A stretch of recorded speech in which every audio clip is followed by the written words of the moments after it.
welcome to Zip Code, and today we'll be looking at another cup of code.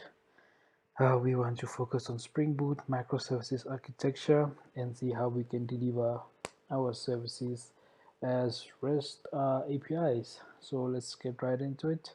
So if you watched the previous tutorial, we were doing a database connection to our PostgreSDB, and we saw how we can get or retrieve data from database using our user entity that we created, which maps to our C user in the DB.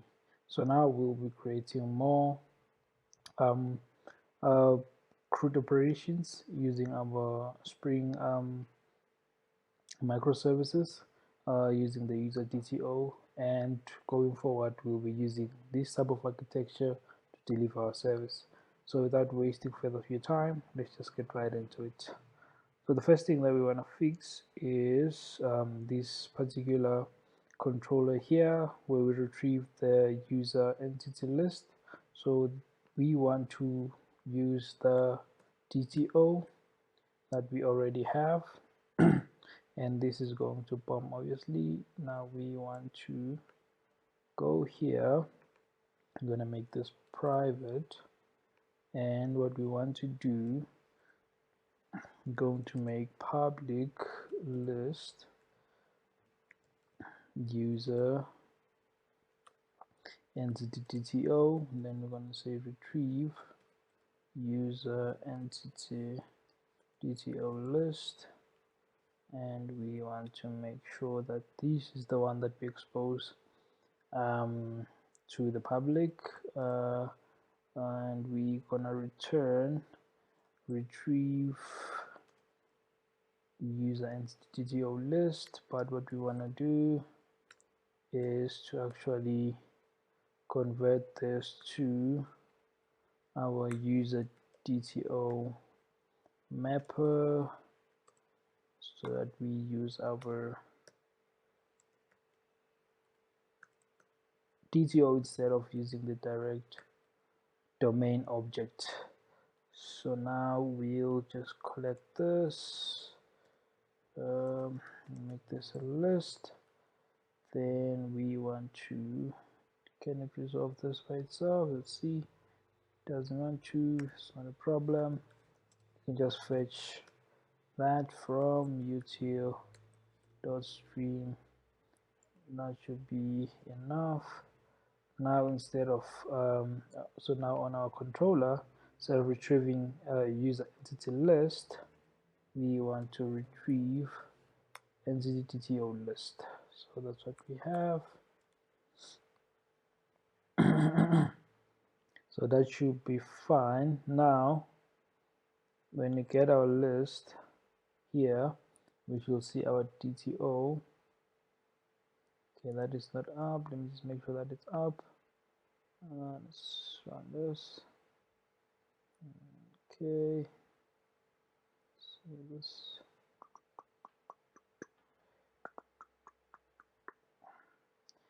All right, so now it looks like it's up. Let's see that. Right, so now we are using our DTO.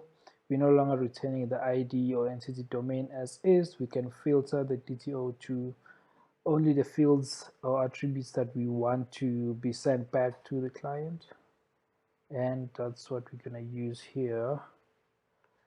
And then moving on to the other CRUD operations that we want to do now, we're going to start on the business logic, which sits on the service that we have. We are going to create some CRUD operations here for that, and let's just start by creating a user. Let's take this guy, and we are going to say it should be void. That should be fine, and we'll just use public, and this will be, I would say, persist user entity, which is sufficient. Then we'll be accepting a user entity DTO. Let's just say user, and what we'll be doing here is removing this guy. Oh, actually we can remove the entire thing. And then we can say user entity is going to be user entity is equals to new. Okay, now I need to create an adapter for user entity DTO to user entity. So let me just create another adapter here and just make it private user entity.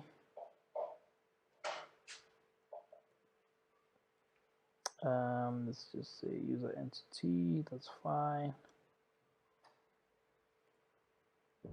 Let's see, yeah, user entity should be fine. Then we say user entity to user entity DTO to user entity, that should be fine. Then what we are going to do here is to make a user entity. Then I'm going to call it user, so we new user entity, which is fine. Then we're going to accept a user entity DTO, user entity DTO. That should be enough. Right, so now we can return user. So then we need to set this. We will say user dot set the first name. Then we're gonna say user entity DTO dot get first name, user dot set last name, user entity DTO dot get last name. Right, then user dot set email, user entity DTO get email, user dot set password. Okay, that's fine. User entity DTO dot get password. Our DTO doesn't have password, so I might need to add that, but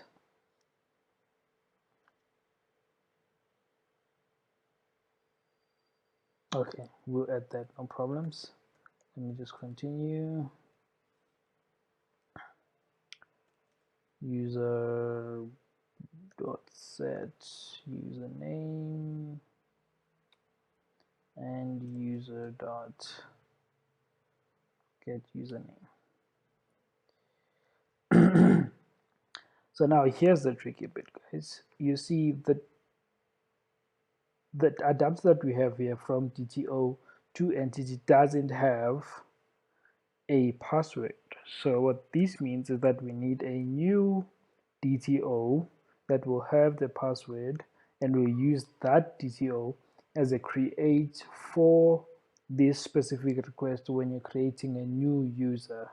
Then what we can do now is to come in here and we can say, I'll actually make a new package and I will say login. Then inside that package, I will create a new Java class and I will call it, let's say, yeah, I'll say new user entity DTO. That should be fine, and this should be enough for what we want to do. So we already have entity DTO here, we just don't have the password. So what we want to do now, this new user entity DTO extends user entity DTO, and we want to just add a new private string, which is password, and that's it. And now we just add some getters and setters for this. All right, cool. So now we can say add column. Oh, this is a DTO. We actually don't need to set that. Since it's a DTO, we don't need to set that. And then now that that is there, we take this DTO and go back to our service class. And instead of using the user DTO, we'll be using the new user DTO, which now we need to import. Now that's sorted.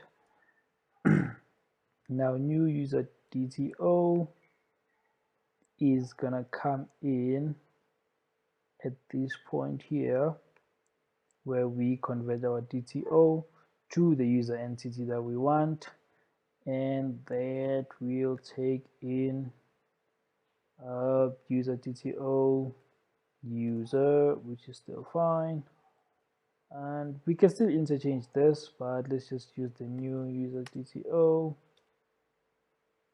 in here. So we pass in that and we get a new user entity. So now what we want to do is to say our user repository, which we have, dot save user entity. Boom. It's that simple, guys. So now we are able to save a new user entity or update a new user entity using this function. And of course, we're just making it as basic and simple as possible for now, but we would need to add some more business logic here. Need to make some validations at this point, just to make sure that if there's a null, then catch that at this point. So we can just do something like to do validate new, okay, validate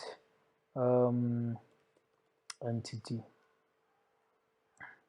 So we can save this, and now we can come into our controller because we want to actually create a new one. I'm gonna add that actually here. I'm gonna say add post mapping, just give us that post mapping, add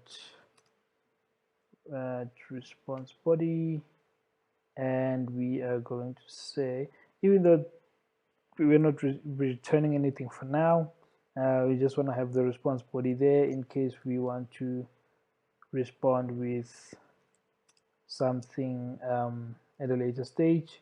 So now here we are going to say, let me just say add new user entity, and we are going to make this, we're going to say from the request body, please give us the new user entity DTO, and we're going to say user entity DTO, and we are just going to give this a user entity service dot persist user DTO.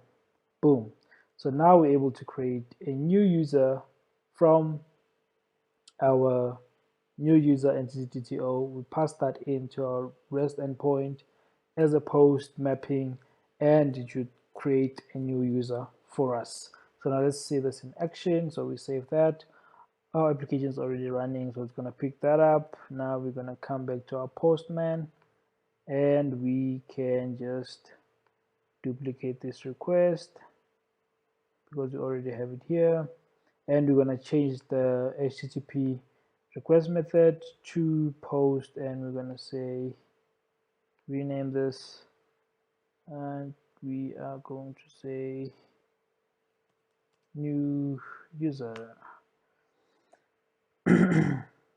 So we're going to save this, And now we are going to the body. From get user, I can just reuse this request, this payload. I'm gonna come in here and just say JSON. I'm gonna pass in that. Let me just beautify this, and we can just say password is the one that you will need here. So the first name will be REST, then this will be API, this would be new REST, and password will be new API, and we will just say REST API and zip code. Now let's save this. Let's see what comes back here. 200. Okay, everything looks good, means it's happy.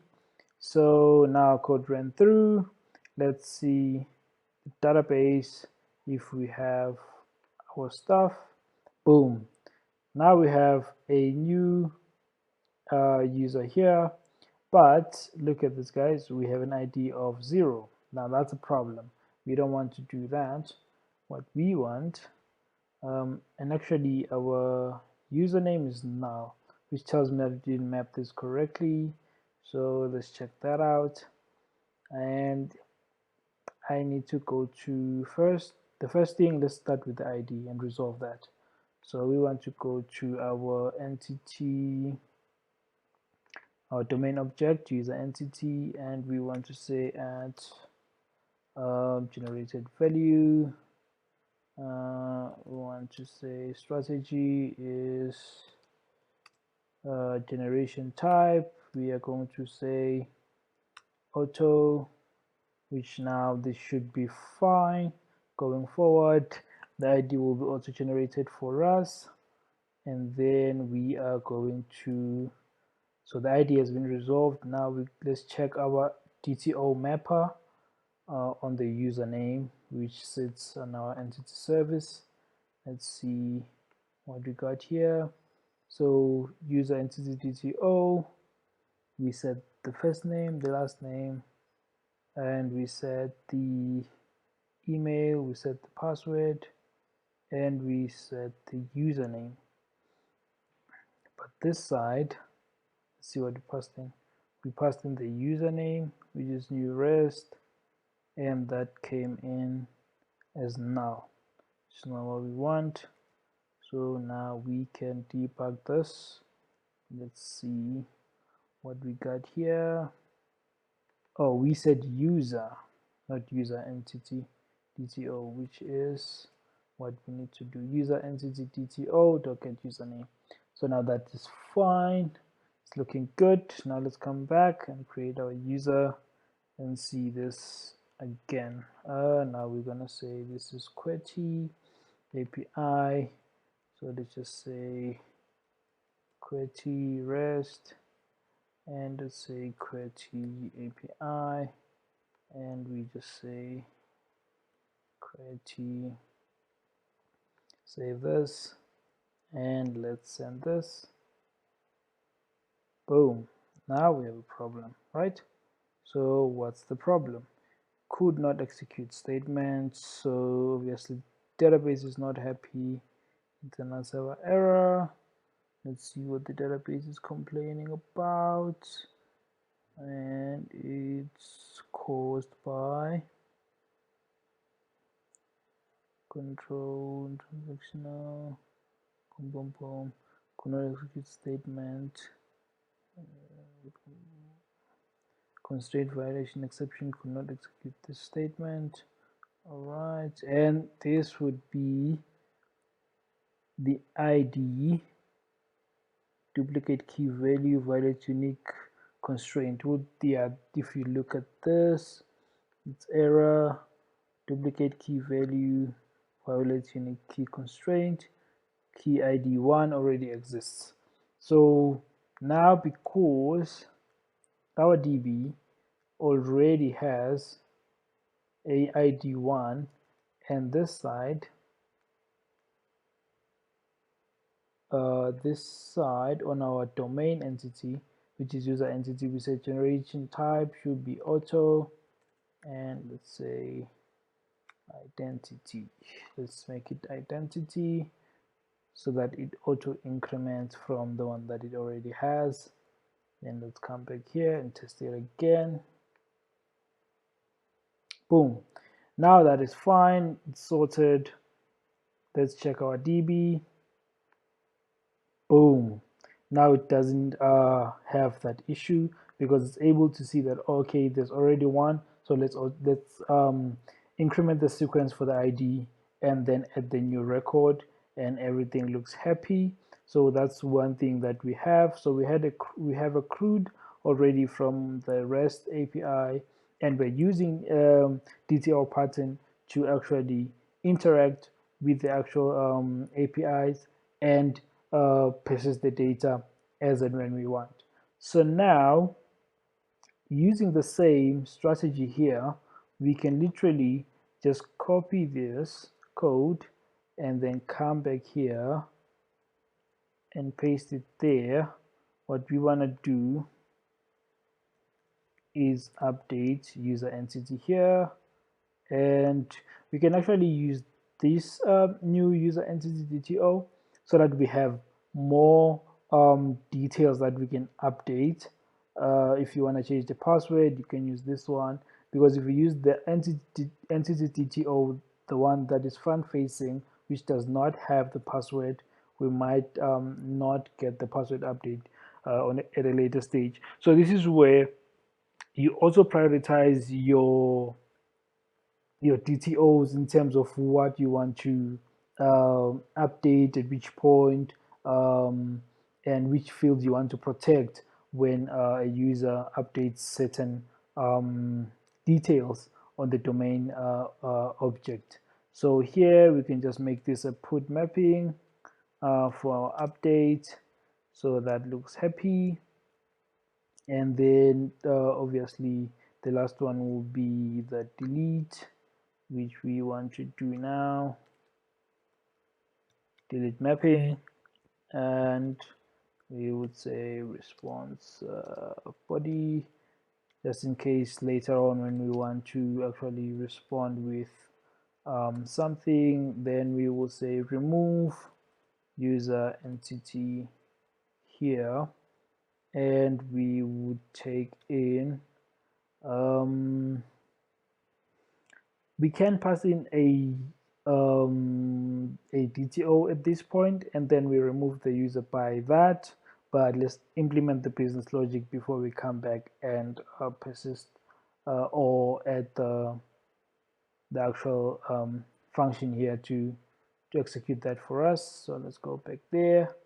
And so for the persist, both create and update can use the same method to do that. So now we want to remove a user. So what we want to do is for us to say public, just say void remove user entity, just do that. And we want to say user repository dot delete. So now we're going to delete a user entity. So hence here we can pass in the user entity itself, or we can pass in the ID and retrieve the user and remove it at this point.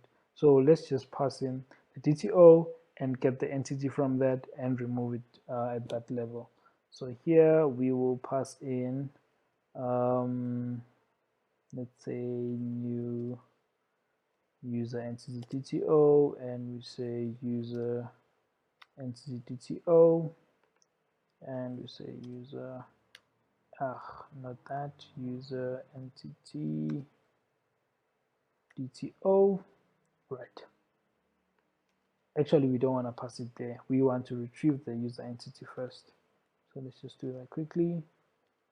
User entity user is equals to because we already have the entities at this point, we already have the entities here, which obviously you wouldn't retrieve all the entities. You would have a business logic to filter the list of the users that you want. Maybe retrieve all users for the current guy or tenancy. Based on those rules, you retrieve the ones that you have. Then what we want to do here is to then say retrieve entity list dot we want to stream this, and let me see actually on the functions that are already added, retrieve user by ID. I can actually use that. Would you look at that? I can actually retrieve user by ID because by email, because I already have the DTO here.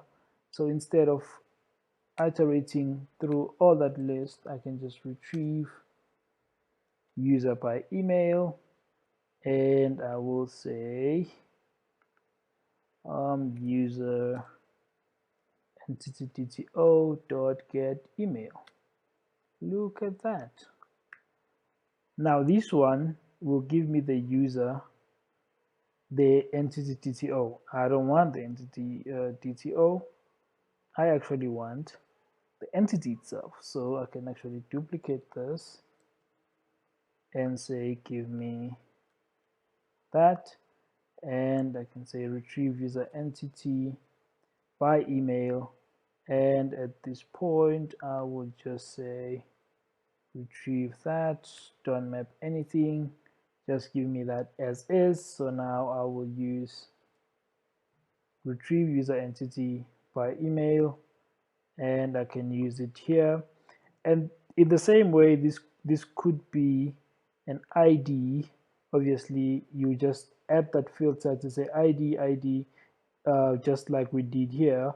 It can be by ID, it can be by anything. So for now we're using email because we know that email will be unique, and if you enforce that rule that email should be unique, then it will take care of that. So now instead of user entity DTO, we pass in user here, and obviously we can just say to do validate user not now. So for now we use a user that we know that it's not going to be now. So now we have remove user entity. We take that, we come to our controller, and we say at this point add request body. Let's just pass in new user entity DTO, user entity DTO. In actual fact, at this point we don't need that. We can just use user entity DTO as is, user entity DTO, and we will just use let's just use user service entity service dot remove. Then we pass in user entity DTO. Let's just format you. Now I need to find format. That's interesting. Format that, yes. Command Shift F. Then I do format. So let's see. Not response body. This should be request body. Just fix that quickly. Request body. That should be fine. So this guy is expecting new user entity DTO. We can just pass in user entity DTO because we don't really need the password part of it, so that would be useless. So now we have all our CRUD operations. So here we create, we retrieve, we update, and we delete.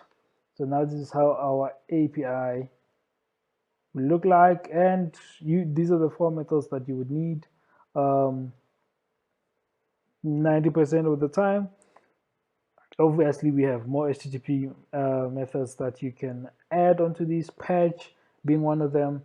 So these are the ones that you'll mostly come across when creating REST APIs, and you can basically use this across your application and you should be fine. This should be enough to do whatever that you want to do.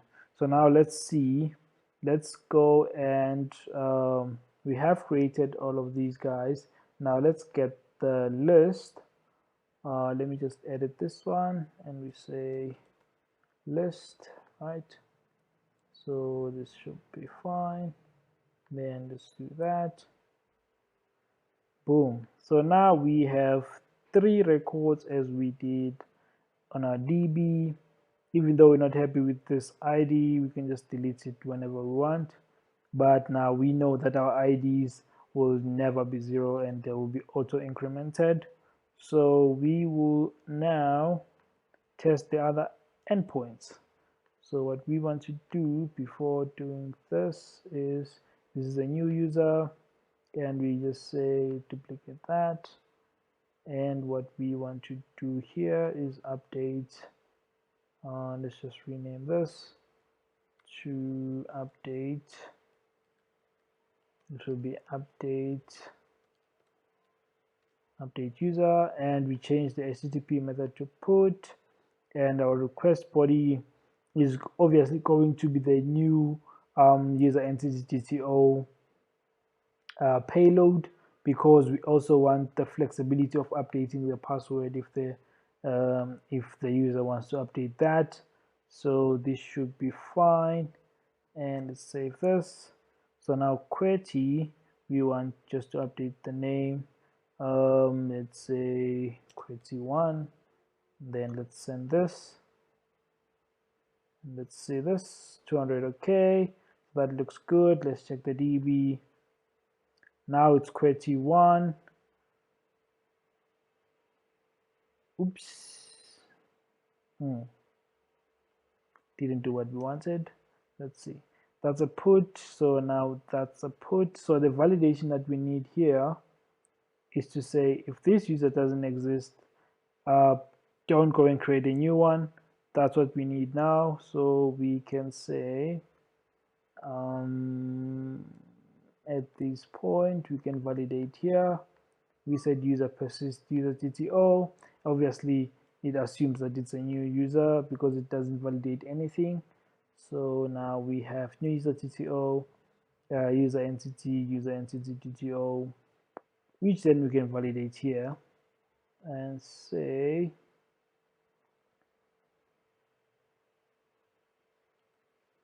if user dot get email is equals to, oh, that's a string, so we can just say dot equals to retrieve user by email, and let's just say it will be user dot get email. So that will be that. So if user that get email dot equals to that, then we say okay, there is a user that already exists and we don't want that to actually go through. So now we can just throw new let's just say runtime exception, and we want let's just import this, or we can just wait, let's throw in a new exception here, and it throws declaration, and let's save it here. So if user.get email equals to retrieve user by email, and if this then is the same, so user by email, no, that's not what we want to do. We want to do is retrieve user by email,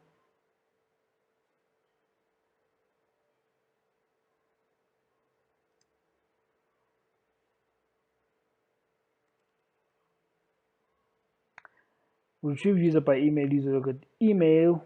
If it's not null, actually you don't want to throw an exception, you want to update that guy. So we're going to do that.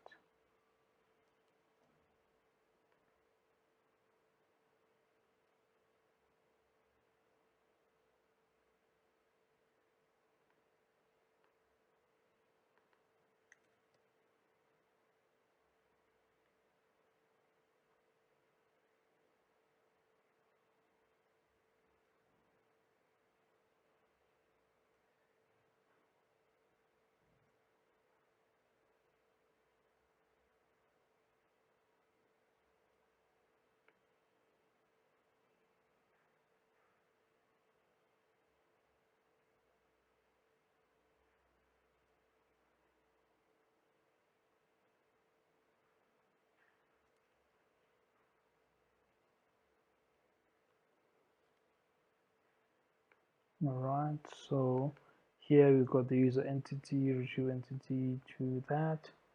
Then we have the entity here, which is new. Actually, now that I think about it, what we need to do here is to say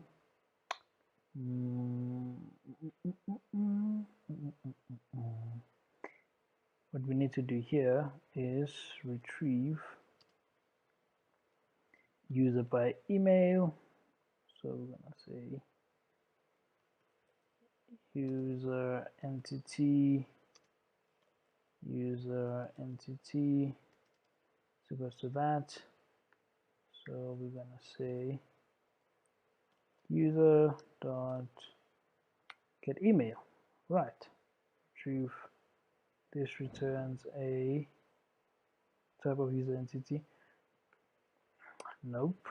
So this returns that retrieve user entity by email. Now that comes in handy.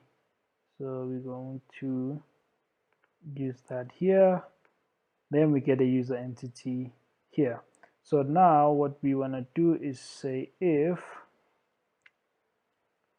I'm creating the business rules as we go. So if the user entity is not equals to null, if it's not null, which means it exists, we want to say user entity is equals to user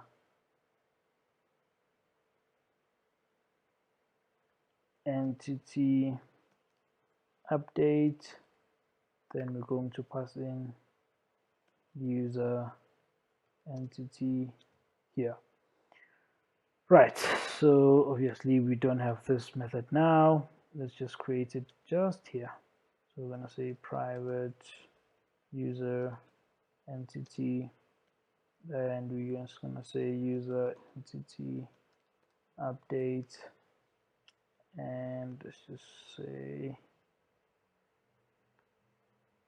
user entity user. Right, so now user entity update, and we need to say, so we got the guy here. If it's not now, then he already exists. So we want to take their details from the user entity and from the DTO. So we are going to pass in the DTO here, new user entity DTO user, and we're just gonna say user. Oh, we can actually call it DTO, that's fine. So now we want to say user dot set email. You can update email. Then we're gonna say DTO get email. Then we say user dot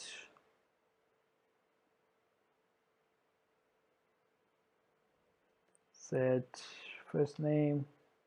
Then DTO dot get first name.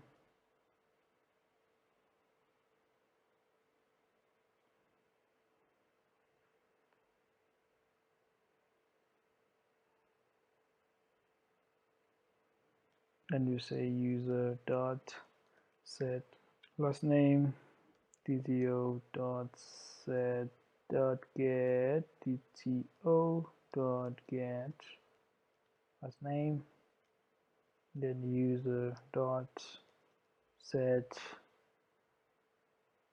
password, dto dot get password. Yeah, username, you could just leave it like that, then return the user. Right. So now that we have that, we just say user update, user entity, user entity. If user entity is not now, then user entity is equals to that.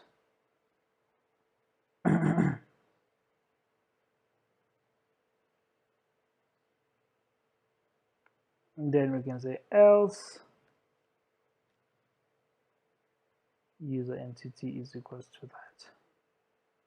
Let's cut that and put it there. And then we can just say repository dot save user entity. Now we save that, and now we have a look. So now if the entity exists, it's going to update the entity here, and then we save it here, or it's gonna create a new one and we persist that here. So let's see this in action. So we're just gonna use the email, and that's gonna tell us that DTO exists or it doesn't. So now we're just gonna say 1, 2, 3. Now let's update this and see. Actually, now that I think about it, just use a different name here. Say ASD, and this should be fine. Let's send this. Right. So now we go back to our DB. Let's see this in action. So now, if you look at,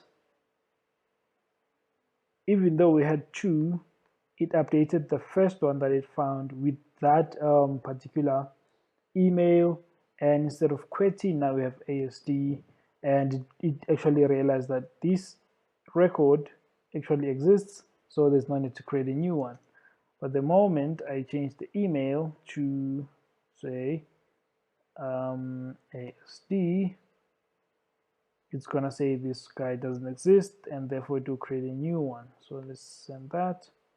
Now let's go back to the DB, and now you have 2 ASD and the QWERTY ASD. So now you need to enforce that the email is obviously unique, and it's gonna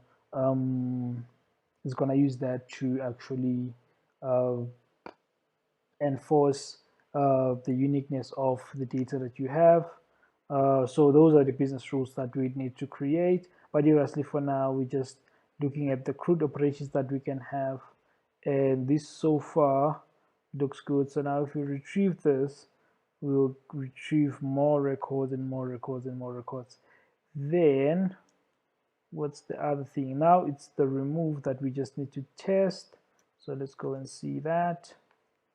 And we are going to see this in action right now. Let's just go here. So the remove takes in the email. So now I want to remove those guys with duplicate emails, and it's going to remove the one that it finds, and we should be fine. Let's see. We have the user entity DTO, which is fine, which is this one.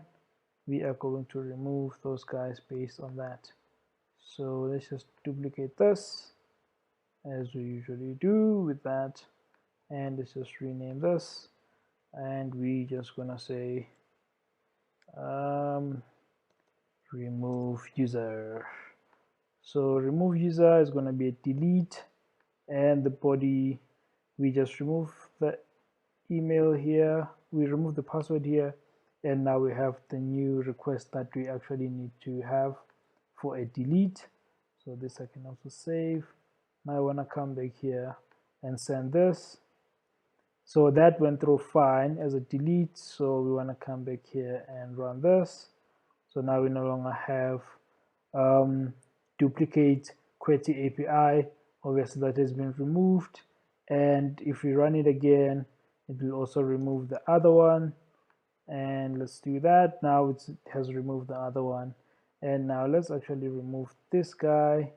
Because we're using the email, I can just literally just pass in that and send that, and these guys should be removed. Let's see. Wait. Let's see. So the REST API.com. So this no REST API.com. Why is this guy not being removed? Okay, let's just pass in his details. So the username is null, so that I don't need to even add. So this should be API REST. That's fine. Just put these details. That's fine. Let's see this.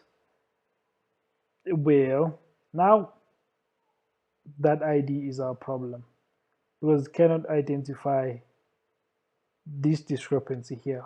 So we can pump this on the DB, but for now we've seen this in action and we saw that it works as we expect it to work. And literally the one thing that I want to show you as well was, let's just copy this. I can literally remove all these other fields and just pass in the email on the DTO and send this. Now look at this. Boom. It literally removed that other guy. So by using the DTO, I'm able to even shorten the fields that I can pass in and only pass in the fields that are just required, and my request will work fine. So the problem is not actually the request here that we're passing in, it's actually on the DB side where it cannot get an ID of 0. So you can just pump this from the DB side, then everything else should be fine. So we can literally come back here, create a new user, check our DB. Now there's a new user that we've added, and we can come here and we can update a new user. So because this is an update, it's going to check if this guy exists. If it does, it's just going to update the guy. If it doesn't exist, it's going to create a new one. So I want to copy this email and I want to paste it here, and I'm going to run this update. Then I'm going to check this again. So now instead of creating a new one, it updated the guy that we already had based on that email that we sent in, and that looks good. I'm happy with that for now. And then we can still come back and remove the guy using the email address, which is what we have. Send that, and we come back here, and I'm happy with our microservice. And that's it, guys. Wanted to keep it short and simple. And if you like the video, please do like and subscribe. See you on the next one. Cheers.